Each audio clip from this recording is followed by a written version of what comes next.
Hi,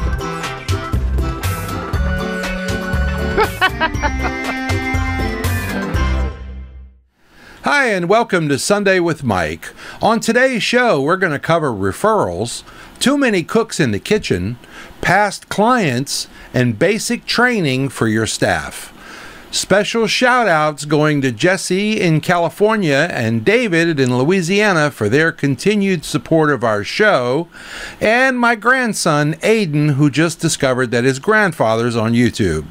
Grab some coffee and join me. I'll be right back.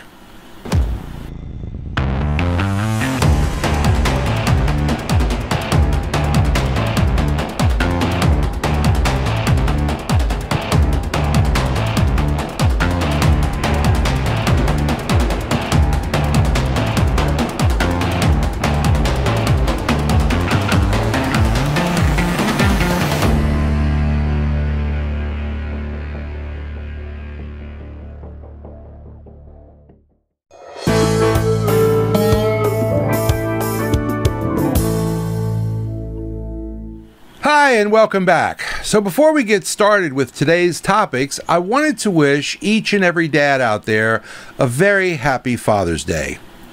Today, I wanted to discuss referrals. Many times I've gone to venues and I've dropped off some business cards, and they would tell me over and over again how they have been sending me tons of people.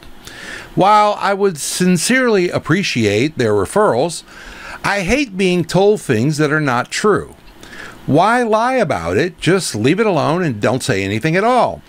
Unfortunately, they feel the need to tell you that they've been sending you tons of business. I've had photographers, videographers, and a lot of other vendors over the years tell me that they were also sending me business, and 95% of the time they were not telling the truth. But how do you really know if someone is sending you business or if they're not? You know, how do you answer that question?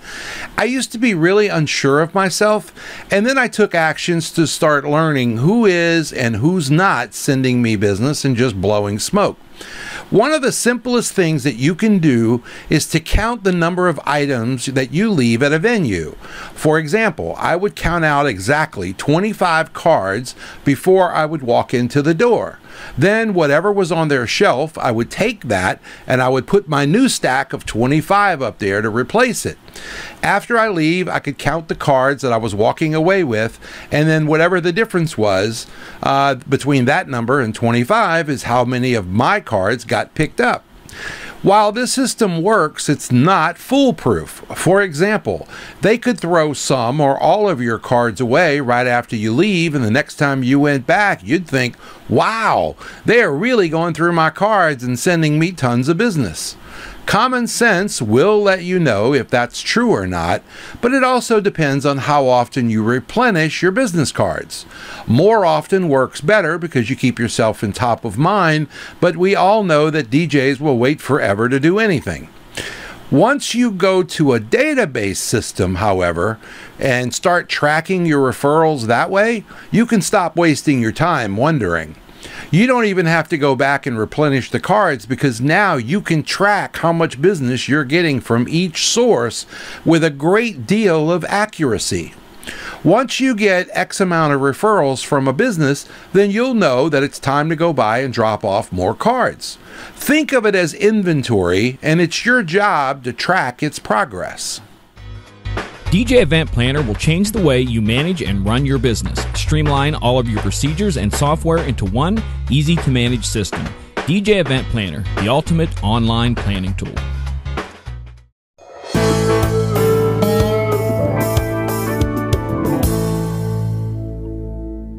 Many times throughout my career, I've had people come up to me at my events and tell me various things. The two that get to me the most are the, "What are you playing next?" and "Do this because I'm somebody important." The first one, "What are you playing next?" is usually kids, and they ask over and over for the entire event, and it just drives me nuts. So hence, I don't like doing kids events, and I never seek them out. The other one is "Do this because I'm somebody important" one has come from all kinds of people over the years. The worst offenders are the person who wrote the check and had absolutely nothing to do with the planning and has now decided to exercise their authority because they paid for your services. So how do you handle this? I want to be respectful of all of the guests, regardless of who they are. And I slowly, over the years, developed a system of grading the importance of each person at the event, and it's helped me to get a better understanding on how to handle those types of people. I'll talk about that grading system in another show, but every once in a while, it will still come up. And so no matter how nice you are or what you say to them, somehow they're going to be offended because no matter how you word it, you're still telling them no. The best method that I've come up with so far is to simply say, thanks. I'll check with so-and-so, whoever the person is who hired you, for the okay on that. When they say they wrote the check, you should simply reply, what an awesome gift. I'm sure they appreciated it very much.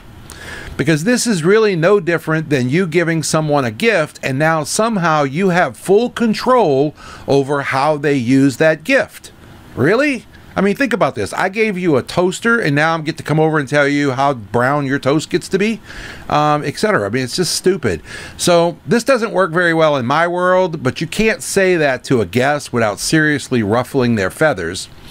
Recently, this happened again to me, and it was definitely a VIP member of the family. So I just said thank you, and then I went and spoke with the person who signed my contract and asked for advice on how I should handle this. Their reply surprised me, and it was quite refreshing. It was, stick to our plan and ignore them. I was hoping that they wouldn't come back up and speak to me again, but sure enough, because they weren't getting their way, they had to come up and exercise their authority once again, and this time I had to gently put them in their place. They weren't very happy about it, but they did leave me alone, and I received 2 great reviews from everyone that was involved who hired me for this event. In closing, you should always try to be as nice as you can, but don't be afraid to firmly stand your ground if you need to.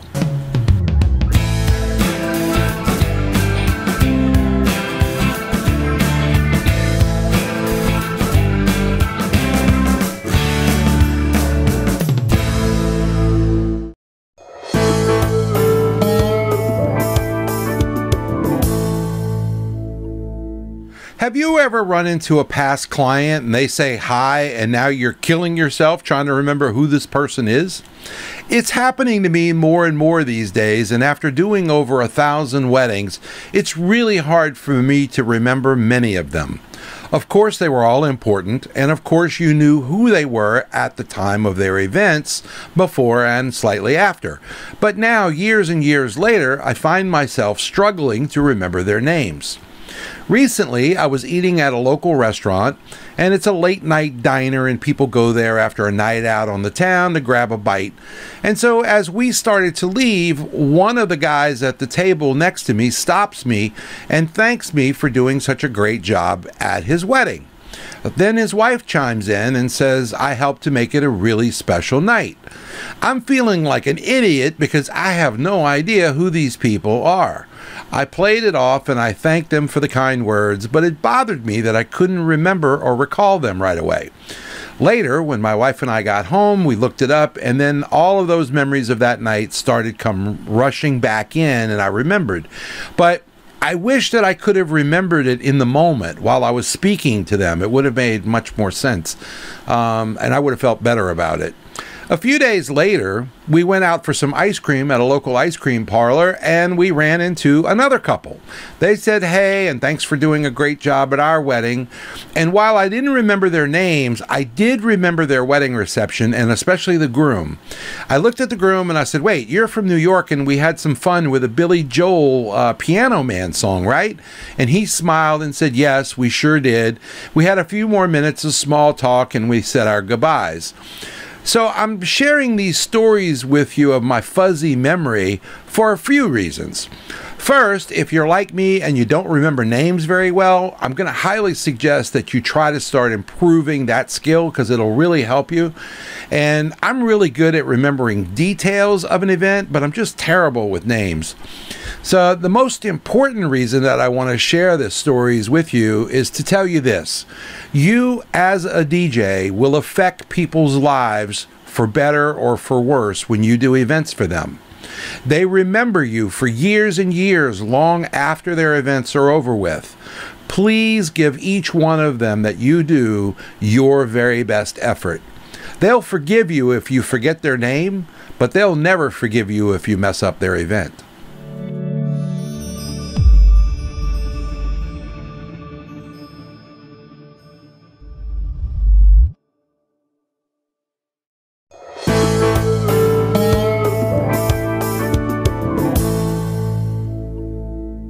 Recently, I've had a few fellow DJs from my local area who have wanted to come and observe at what I do at some of my weddings. While I'm generally opposed to the idea of just having people hanging around, because I'm never going to bring anybody to an event that's not needed. For example, I would never bring a future client to one of my events. It has to be someone that I genuinely need to do what I was hired to do for that person. Usually, I would schedule these ride-alongs or shadowing, as some people call it, whenever I needed an assistant for an event. Since these are my regular helpers, it never occurred to me that I would need to have a discussion with them about what to say or not to say or do or not do at one of my events. Just before a ceremony was about to begin, me and a first-time helper was walking down the sidewalk. This is his first day with me, first couple of hours even, and we're walking down the sidewalk and we're about to pass up the groom. So I stopped, I shook his hand, I asked him how he was doing and if he was ready for the big day, and he replied he was, and then I introduced my helper. As he shook the groom's hand, he said to the groom, quote, "You have a really weird last name," end quote. I wanted to kill him.